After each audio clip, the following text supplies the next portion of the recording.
The Senate will come to order. Members, please stand for the prayer. Today we will pause for a moment of silent prayer and reflection, and following that moment, please remain standing for the Pledge of Allegiance.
Secretary will take the roll. Senators Abler, Anderson, Bach, Benson, Bigham, Carlson, Chamberlain, Champion, Clausen, Coleman, Swazinski, Dames, Dibble, Dornick, Draheim, Duckworth, Dietzick, Eaton, Eichhorn, Eakin, Fate, Franzen, Friends, Gazelka, Goggin, Herr, Hoffman, Housley, Howe, Ingebrigtsen, Isaacson, Jasinski, Johnson, Johnson, Stewart, Kent, Kiffmeyer, Klein, Coran, Kunish, Lang, Latz, Limmer, Marty, Matthews, McEwen, Miller, Murphy, Nelson, Newman, Newton, Osmic, Pappas, Port, Pratt, Putnam, Rarick, Rest, Rosen, Rude, Senjum, Tomasoni, Torres, Ray, Utke, Weber, Westrom, Uyghur, Wickland.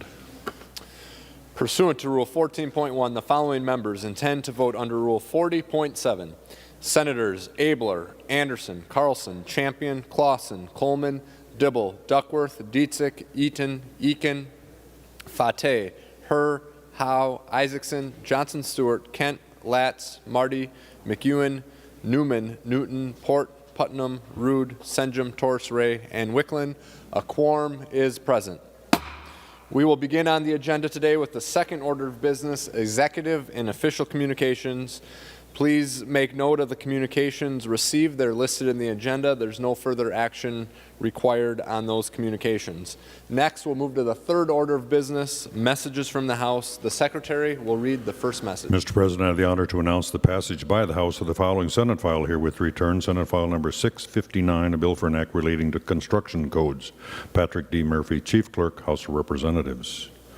There's no action required on that message. The Secretary will read the next message. Mr. President, I have the honor to announce the passage by the House of the following House files herewith transmitted. House file numbers 164, 609, and 1913. Patrick D. Murphy, Chief Clerk, House of Representatives. There's no action required on that message. Next, we'll move to the fourth order of business, first reading of House bills.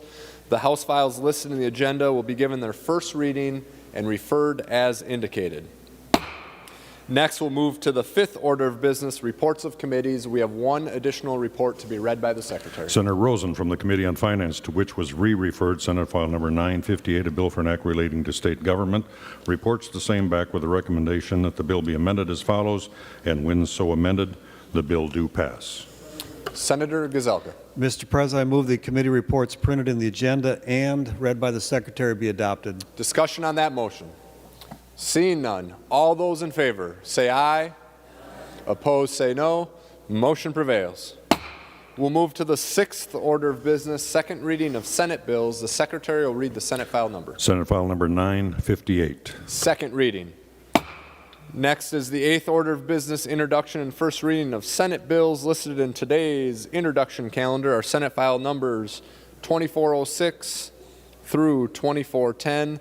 These Senate files are given their first reading and referred as indicated. Next, we'll move to the ninth order of business, motions and resolutions. We have a few authors' motions listed in the agenda. We'll take these authors' motions as one motion. All those in favor, say aye. Opposed, say no. Motion prevails. Remaining under motions and resolutions, Senator Gazelka. Mr. President, pursuant to Rule 26, I designate the following bills be made for special orders for immediate consideration. Members, the sheet with 2 bills is on your desk. The first bill up for consideration is number 89 on general orders, Senate File 1315. Senator Kiffmeyer. Thank you, Mr. President and members. I'm glad to bring this bill, Senate File 1315, before you today. This bill is in regards to conditional release for pregnant and also post-birth inmates. The reason why I support this bill is how important it is to have mother-child bonding in the first year of life. So this bill sets out a process to help that to occur.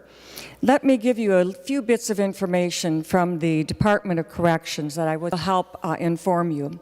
There's a total of about 278 pregnant women sentenced to serve time in prison between 13 and 14, about 39 per year. 30% of the pregnant women were Native American, 12% black persons, and 53% white persons. 77% were in prison for technical violations of supervision. And to add, this conditional type release is not for violent offenders. 84% had nonviolent governing offenses. 77% were sentenced to prison while pregnant for less than 9 months. The median length of stay for a pregnant woman in Minnesota prison is 4.5 months, but that is a critical time in a baby's life. 41% of mothers who gave birth while incarcerated reached their release date within 90 days of giving birth. Caregivers to bring the babies to visit the mother usually live about 2 hours away, making it extremely difficult not only for the drive, but the time it takes in order to have a visitation. 56% of the caregivers reported never taking the baby for visits to the prison. So we understand this unique situation, and so a bill was brought forward by the Department of Corrections, which I gladly authored, in particular in concern for the babies who are absolutely, totally innocent during this time. And it is in their best interest to have a mother-baby bonding time, and that's what this bill does. It allows for conditional release on a case-by-case basis to community programming. This is not releasing without conditions. There are conditions. It is permissive, nonviolent, and the commissioner will set the criteria. And realizing the purpose of this is mother-child bonding, so part of the community-based release includes parenting classes, paid employment, seeking employment, vocational training, education, chemical dependency treatment, and mental health. These are all really, really important. And the prisons are not set up for this unique circumstance. And so it is better and in the public interest that they have a conditional release for community-based services. This will also include reports to the legislature, and there is a $0 fiscal note. The savings offset the costs, and the Department of Corrections has said they would absorb the rest, and there is no local dollar cost. Organizations who support the Healthy Act, conditional release, are Teen Challenge, Children's Defense Fund, American College of Obstetrics and Gynecology, University of Minnesota Robina, Ramsey County, Minnesota American Coalition of Minnesota Coalition of Nurse Midwives. So there's a broad base of support. And I would ask for your support and your vote yes for Senate File 1315. Thank you, members. Discussion on Senate File 1315. Senator Pappas. Thank you, Mr. President, and I rise to support Senator Kiffmeyer's proposal to pass the Healthy Start Act.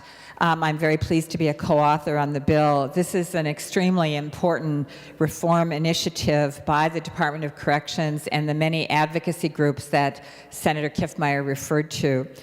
Senator Kiffmeyer and I long have shared an interest in taking better care of pregnant women and their relationship with their newborn babies, and I'm pleased to join her in this initiative.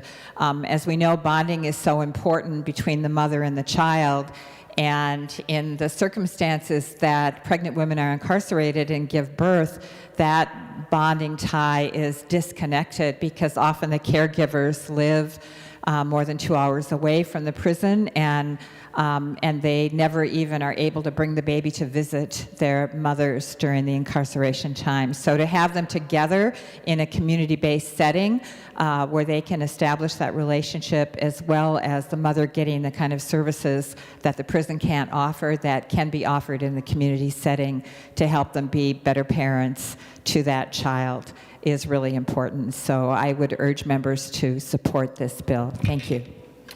Further discussion on the bill, Senator Uyghur. Yes, thank you, Mr. President. Thank you, Senator Kiffmeyer, everyone, for the bipartisan efforts. Strongly support.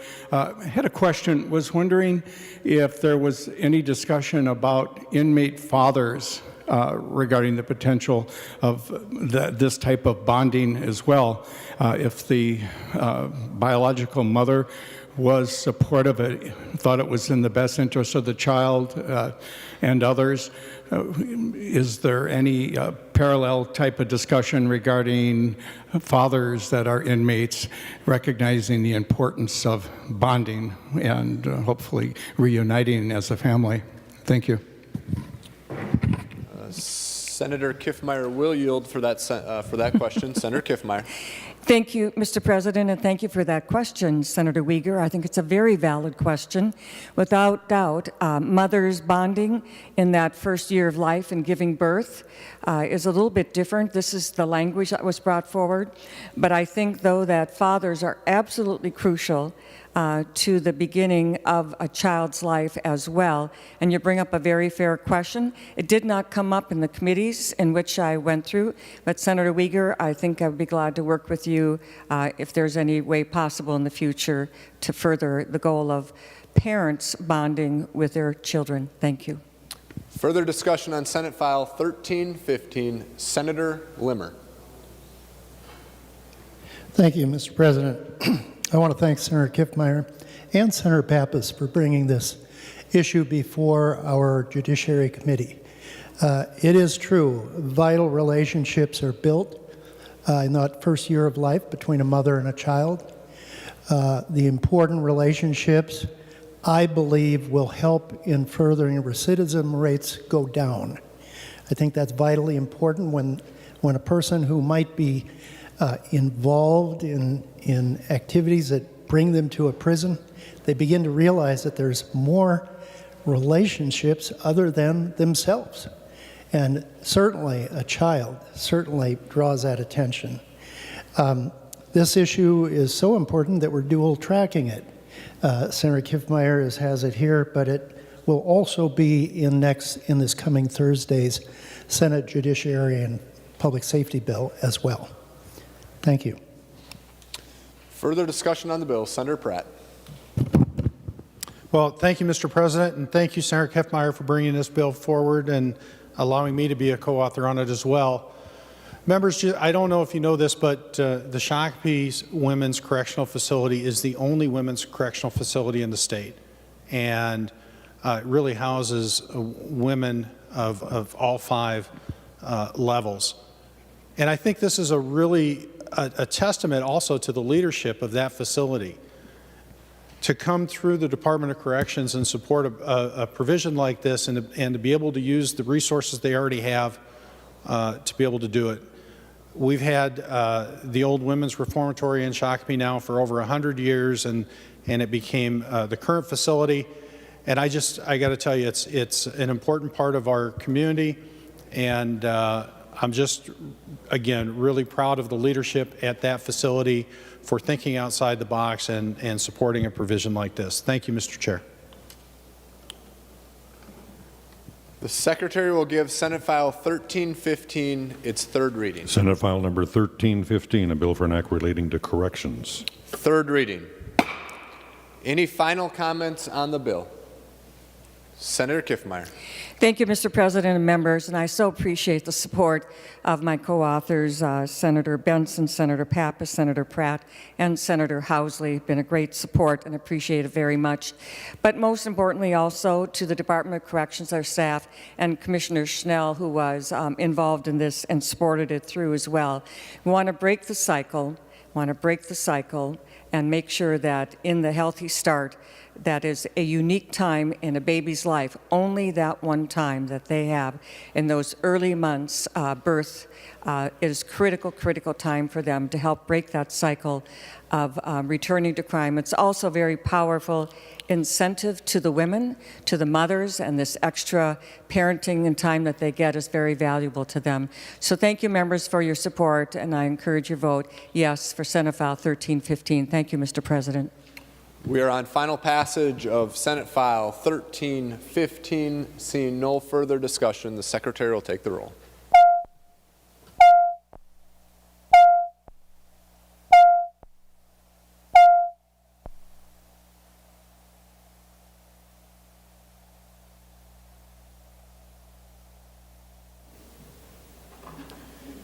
Members in the retiring room, the President's office, and room 206, please come to the chamber to vote. Retiring room, President's office, in room 206.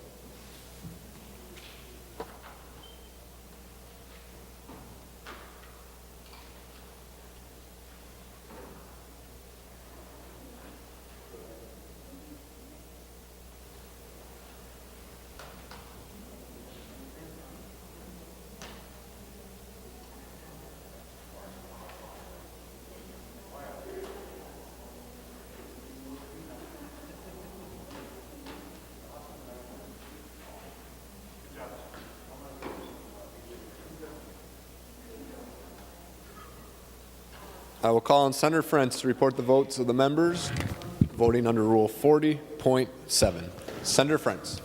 Thank you, Mr. President. Senator Carlson votes aye. Carlson votes aye. Senator Frentz. Senator Champion votes aye. Champion votes aye. Senator Frentz.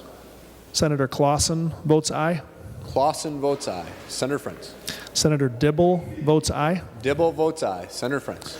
Senator Dietzick votes aye. Dietzick votes aye. Senator Frentz. Senator Eaton votes aye. Eaton votes aye. Senator Frentz. Senator Eakin votes aye. Eakin votes aye. Senator Frentz. Senator Fateh votes aye. Fateh votes aye. Senator Frentz. Senator Isaacson votes aye. Isaacson votes aye. Senator Frentz. Senator Johnson Stewart votes aye. Johnson Stewart votes aye. Senator Frentz. Senator Kent votes aye. Kent votes aye. Senator Frentz. Senator Latz votes aye. Latz votes aye. Senator Frentz. Senator Marty votes aye. Marty votes aye. Senator Frentz. Senator McEwen votes aye. McEwen votes aye. Senator Frentz. Senator Newton votes aye. Newton votes aye. Senator Frentz. Senator Port votes aye. Port votes aye. Senator Frentz. Senator Putnam votes aye. Putnam votes aye. Senator Frentz. Senator Torres Ray votes aye. Torres Ray votes aye. Senator Frentz. And Senator Wickland votes aye. Wickland votes aye. Senator Jasinski. Thank you, Mr. President. Senator Anderson votes aye. Anderson votes aye. Senator Jasinski. Senator Coleman votes aye. Coleman votes aye. Senator Jasinski. Senator Duckworth votes aye. Duckworth votes aye. Senator Jasinski. Senator Abler votes aye. Abler votes aye. Senator Jasinski. Senator Howell votes aye. Howe votes aye. Senator Jasinski. Senator Rude votes aye. Rude votes aye. Senator Jasinski. Senator Newman votes aye. Newman votes aye. Senator Jasinski. Senator Eichhorn votes aye. Eichhorn votes aye. Senator Lang votes aye. Lang votes aye.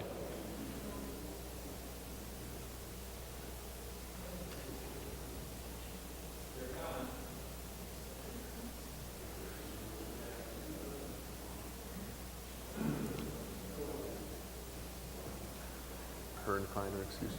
Okay.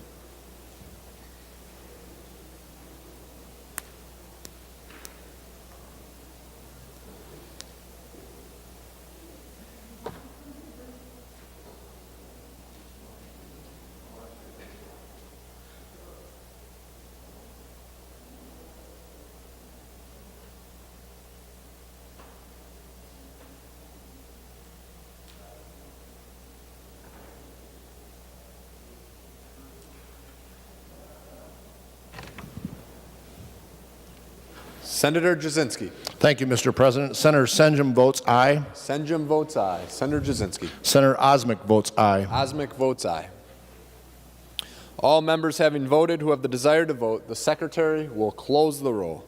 There being 65 ayes and 0 nays, the bill is passed and its title agreed to.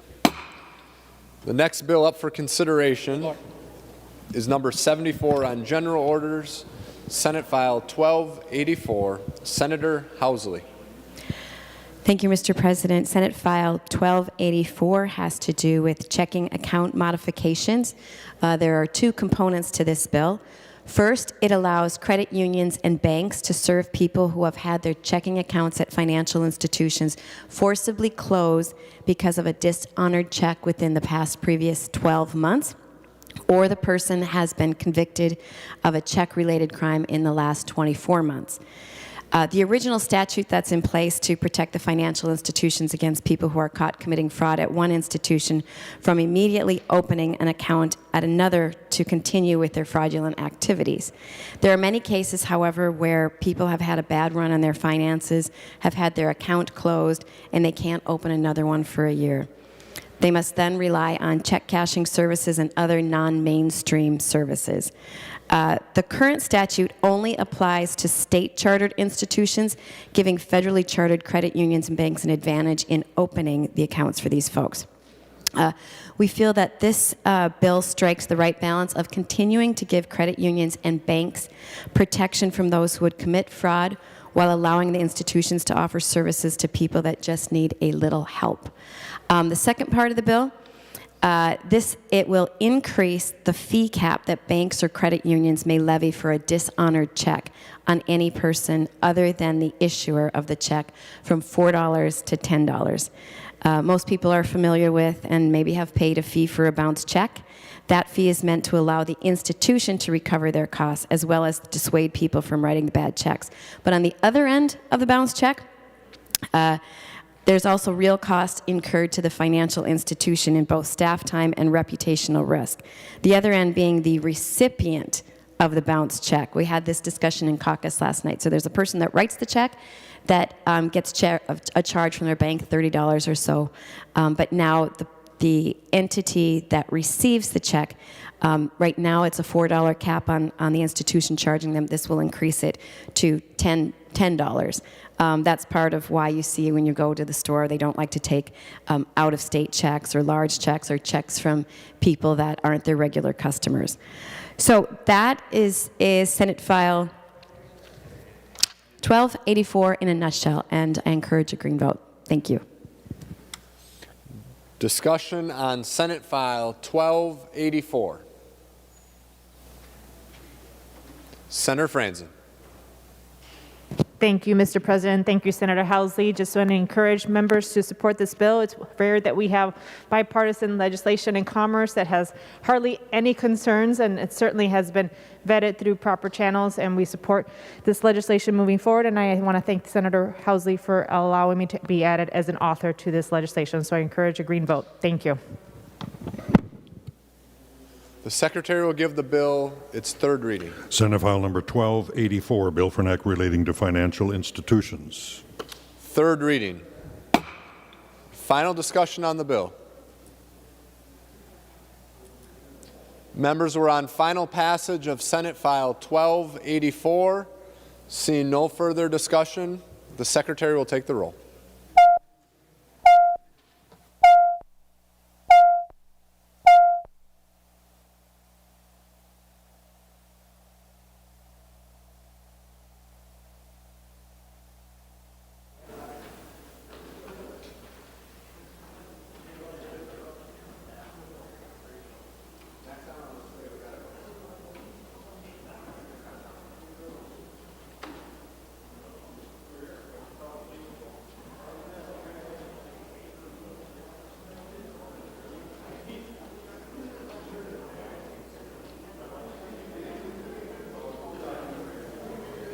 Members in the retiring room and the President's office, please come to the chamber to vote. And members in room 206, please come to the chamber to vote. Retiring room, President's office, and room 206.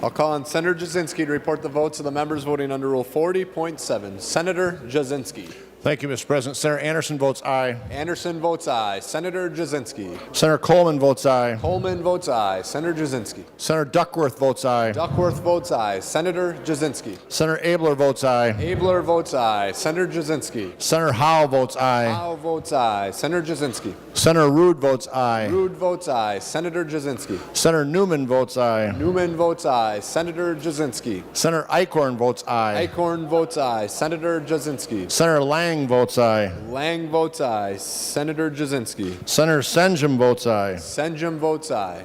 And thank you, Senator Mr. President. Jasinski. Senator Osmic votes aye. Osmic votes aye.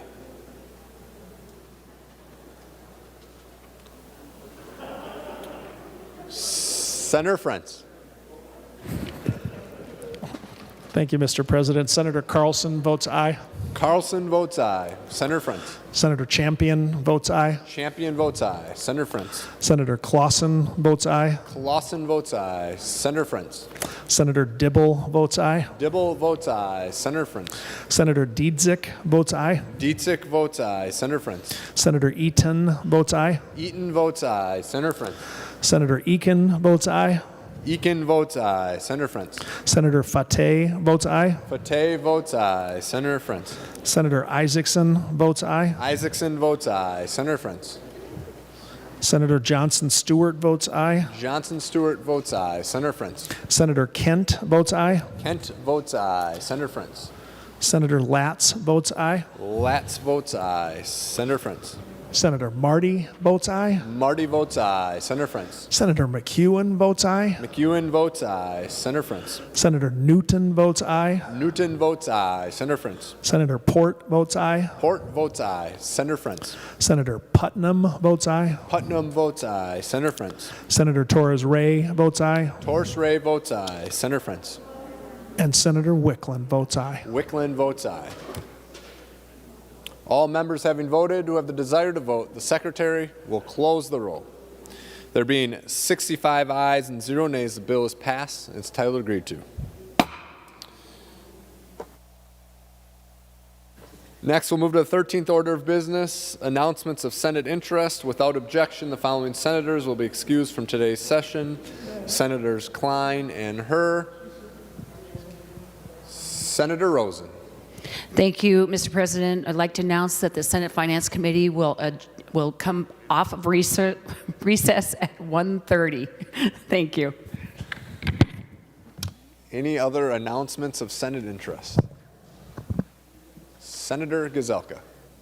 Thank you, Mr. President. Members, just a reminder that tomorrow we start the omnibus bills with higher ed, commerce and energy, and agriculture. So the bigger bills will start moving forward now. So, Mr. President, I move that the Senate do now adjourn until Wednesday, April 14th at 12 noon. Senator Gazelka moves that the Senate do now adjourn until Wednesday, April 14th at 12 noon. All those in favor say aye. Opposed say no. Motion prevails. The Senate is adjourned.